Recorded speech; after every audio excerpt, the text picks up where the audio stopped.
Hi, this is Brian with ActiveMelody.com.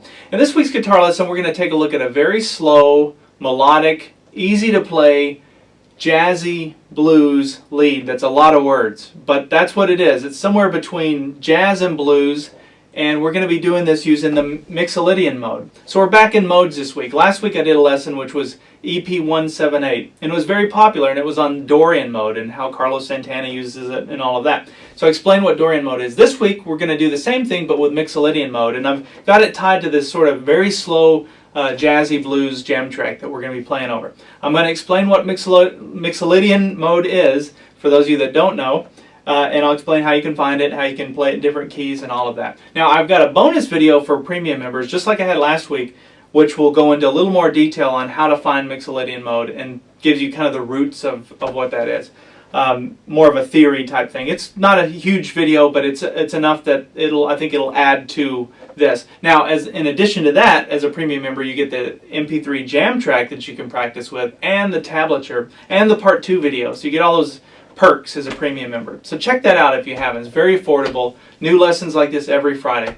So anyway, let's go ahead and get started with part 1, Mixolydian mode, slow blues jazz. Alright, so let me explain the Mixolydian mode, the easy way to get to it. Now I do have that extra video, so if you're a premium member, check that out. I go into more of the theoretical discussion on Mixolydian mode. I think it'll shine some light on that mode and where it comes from in more detail. But let me give you the quick gist of it. This is the easy way to find the Mixolydian mode for a song that you're playing in. So in this song we're going to be in the key of B.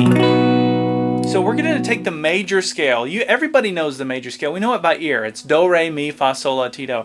And in this case I'm going to start, I always start with the major bar chord and then that low note in the bar chord. In this case it would be the 7th fret, 6th string. And I'm just going to play the major scale starting here. It's 1, 2, 3, 4, 5, 6, 7, and then we repeat 1. That's the major scale for B. To get to Mixolydian mode, we're going to change just the 7th note. We're going to flat it. So we're going to go 1, 2, 3, 4, 5, 6. There's where it should be, or what would be in the major scale. But we're going to take it down 1 semitone, or 1 fret on the guitar. So now it sounds like this. Changing that one note changes a lot. You wouldn't think it would, but it really changes the whole feel when you're playing it, because that note becomes it's the note that you use in a 7 chord, for example. If you're playing a B7, there's that note. And by by flatting the 7th in this case, you get that real bluesy, dominant 7 sound, and it makes it go from being real happy and positive to kind of more sad or reflective or something more deep, I guess, maybe. But anyway, it works really well over blues or jazzy blues like this. And so that's where it comes from. Pretty easy to do. Now you could take it the major scale as you play it all over the neck. You just flat that 7 and you're playing the Mixolydian mode. Alright, so let's get into this lead. Now the way that I was playing the lead is I'm changing the scale to match the chord for the most part. You have two paths kind of when you're playing lead. You can either do that, as the chord changes, you can change the scale to match the chord, and you get a much more sophisticated feel. A lot of players don't do that. They just stay in the key. So even as the chords change, you just stay in the minor pentatonic, for example, of whatever key you're in, and it'll still work. You just have to resolve on different notes, but your ear will tell you which ones to do. In this case, we're going to try and match the chords. So I start, as the chord starts on a B7, it's just doing this little chunky chord thing. I start by playing these notes, and what I'm doing, the way that I'm visualizing this, as I mentioned playing the chord, well, there's your B major chord. Look at these notes. They're just right out of the chords. In fact, I could just make the chord and play that lead part.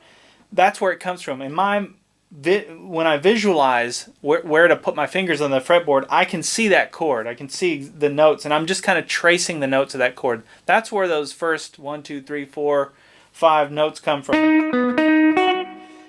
So that's the 8th fret 3rd string, 9th fret 4th string, back to the 8th fret 3rd string, and then to the 7th fret 2nd string.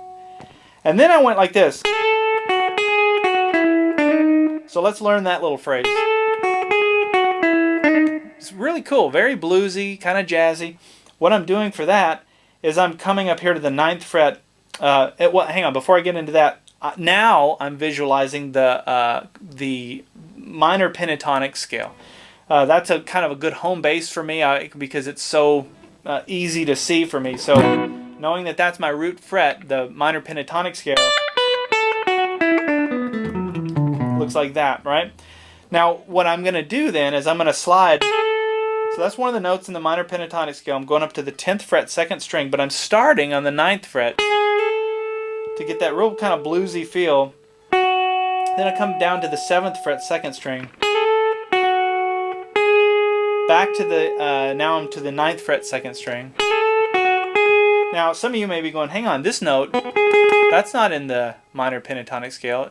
And you'd be right, but it is in the Mixolydian mode. Look at this.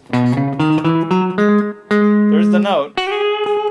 So you have to, as you learn where the Mixolydian mode is, or the major scale, or even the major pentatonic scale, you're going to find that there's this real sweet spot here where the two scales, the minor pentatonic and the major scale, overlap. And that's what I'm doing by latching onto this note.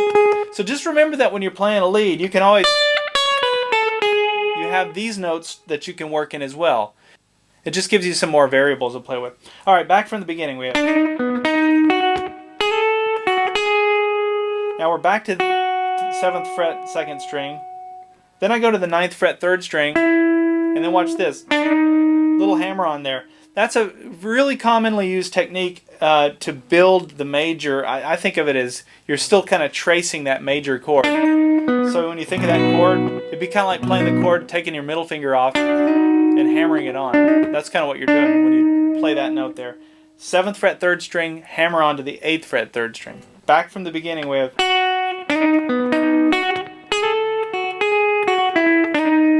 So then we go down to the 9th fret, 4th string, and then the 7th fret, 4th string, and then we come down here, which is an interesting note to play. Some of you will be saying, wait, where is that at?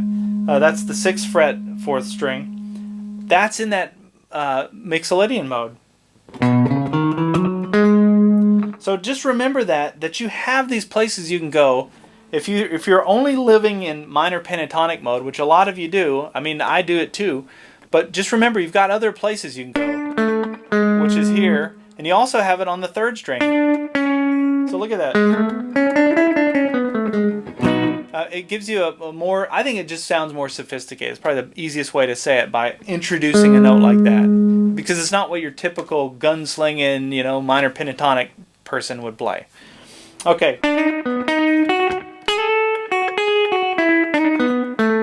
Now, when I played that, I slid down. And then I used my pinky to come down to the 5th string on the 9th fret. Then I paused.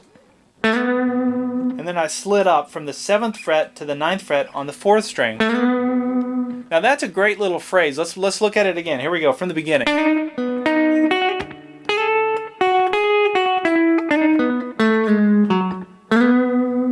You can see how all these notes are just tracing that B7 chord, which is being played at this point. Now, this is where the song switches to the 4 chord. In this case, it would be an E9 chord. And so the way that what I played, the phrase to get us to that was kind of cool, huh? Now, some of you may say, whoa, how did you come up with that? Like, did you just improvise that? I'll be honest with you, no. I've heard this phrase played before, and I wish I knew who to attribute that to. But that's the beauty of learning your boundaries and then learning licks from other people. They just become words that you use in your sentence, in your sentences, and so you can become more of an articulate communicator.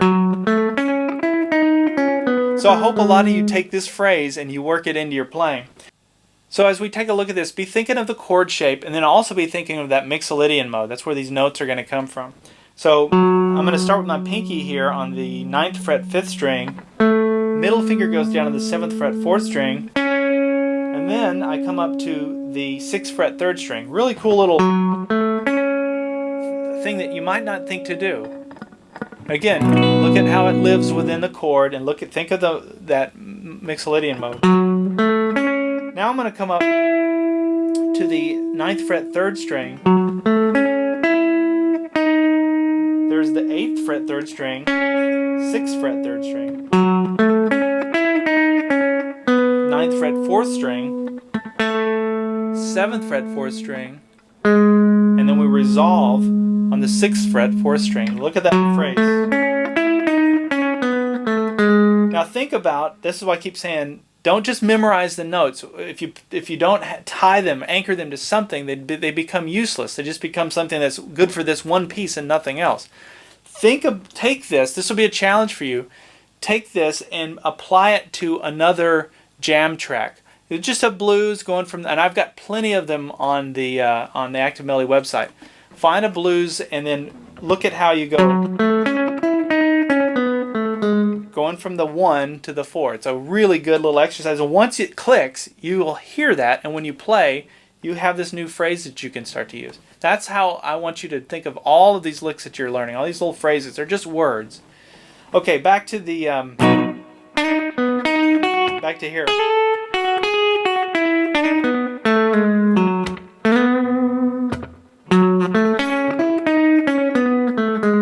Okay, now the song is in that E portion, right? And so I resolved there. Now here's another little takeaway. This will be, I think, a big one for a lot of you. So when you're thinking of that, and this works really well over, well, blues, but especially like a jazzy kind of feel, to be thinking Mixolydian. I always want to say Mixolydian. So think of this chord shape. So now we're playing the E part of the song. So I'm using the A chord shape, right? Out of Caged. Look at where the major scale lives within this chord shape. And starting here on the 5th string. There's your major scale. Now you know what to do to make that Mixolydian, right? Flat the 7. So look at this. Visualize this chord shape and look at this. You have this. And then you have, so that's on the 4th string, and then you have this. That is something that you can use in any time you're playing this chord shape and the song changes. And that's exactly what I did here when I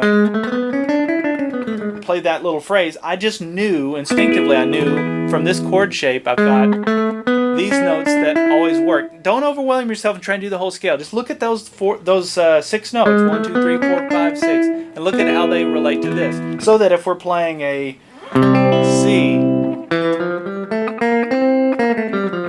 see how you can get a minor or a Mixolydian mode feel out of that chord shape. Okay?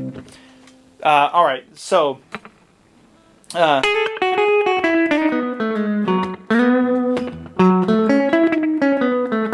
So that's where we are, and then I went, played this, slid up here. This is on the 7th fret, 3rd string. See how that's part of the chord? I just emphasized that note. Now this probably sounds really complicated, and you're probably thinking, man, I don't know if I could do that on the fly. Just visualize all this stuff. Over time, practice, take little nuggets. Just take that phrase I showed you. And work that all over the place. Just spend an hour with it, and it'll start to just become instinctive, not extinctive. I hope. Okay, so that's where that note is. It lives within the E chord. So then I came up here and played, and that's another little word that I learned at one point. So it's not like you're totally making everything up on the fly. You're putting the words in order. But the reason that this works is it starts on the B note, so that's on the 9th fret, 4th string, and then I do a bar here. I bar the first 3 strings in the 7th fret, and I play string 3 and string 2. That's easy to do. Now look at that. These 2 notes are in that 9 chord there. There they are. So you got the B, and then those 2 notes out of the 9 chord. Then I came up here and played the 9th fret, 2nd string, slid it up to the 10th fret on the 2nd string, and then that final note in that phrase is on the 7th fret, 2nd string. See how that fits over that 9 chord? So your takeaway then is, as you're playing a song and you go to a 4 chord, which is like a 9 chord, and you want a jazzy little feel, that's a lick that you can use. So now put that together with the previous thing. You start to have little phrases that kind of work together. And you can obviously put them in whatever order you want. Okay, so let's take it back from the beginning.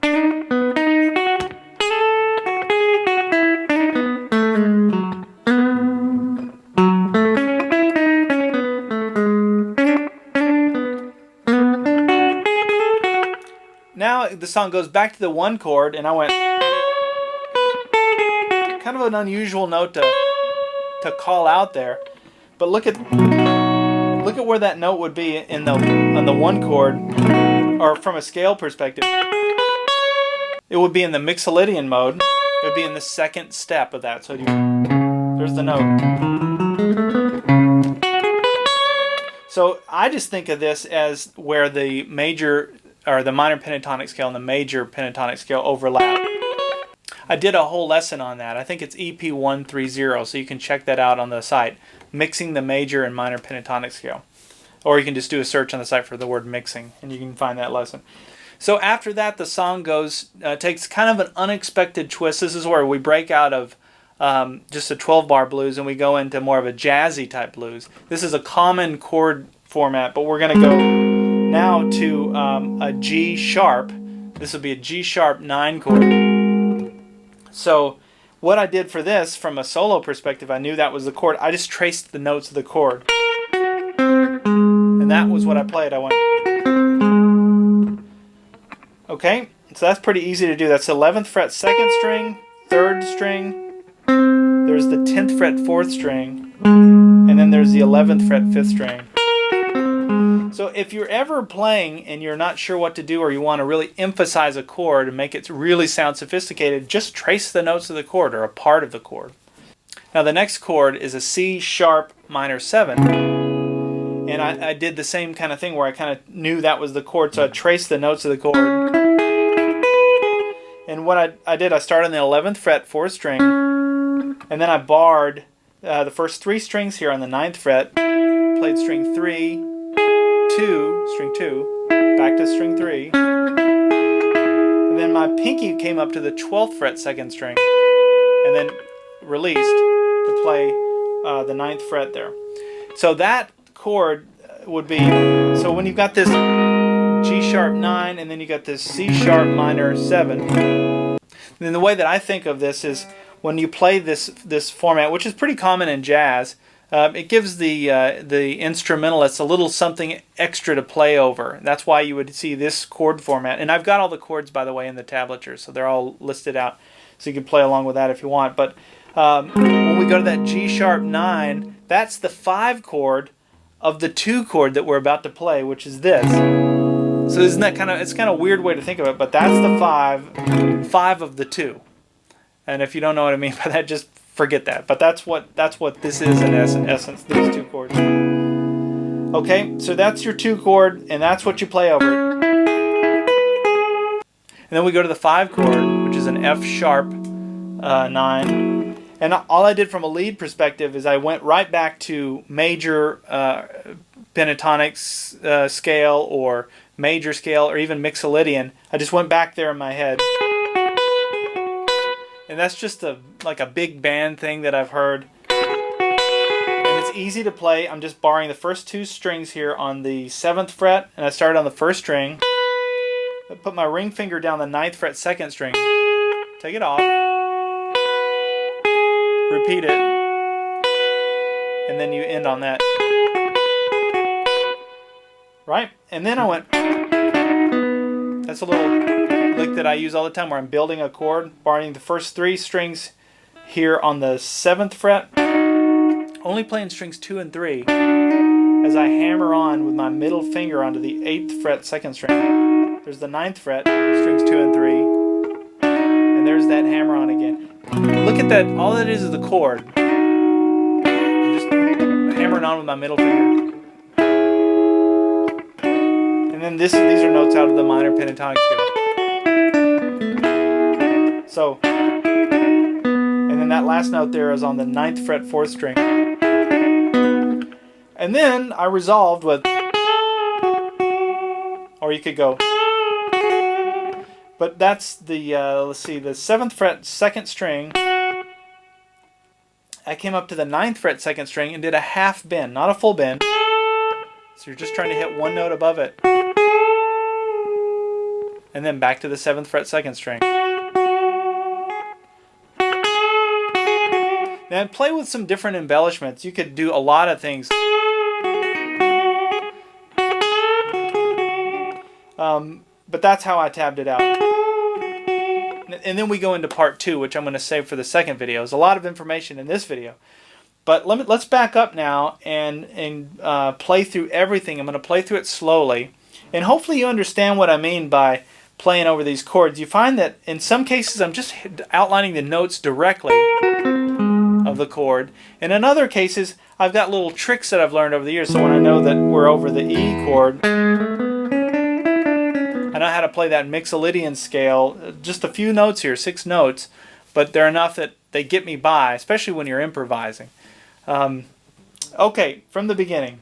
Oh, and then the way you count this in, it'd be 1, 2, 3, 4, 1, 2. So it comes in on the 2.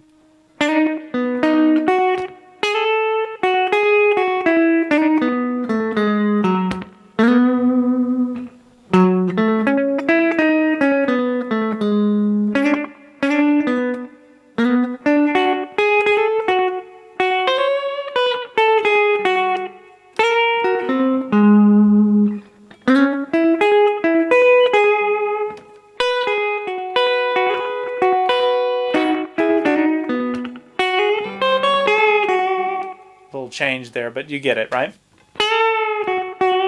Now we go on to part 2 video. I'll see you in part 2.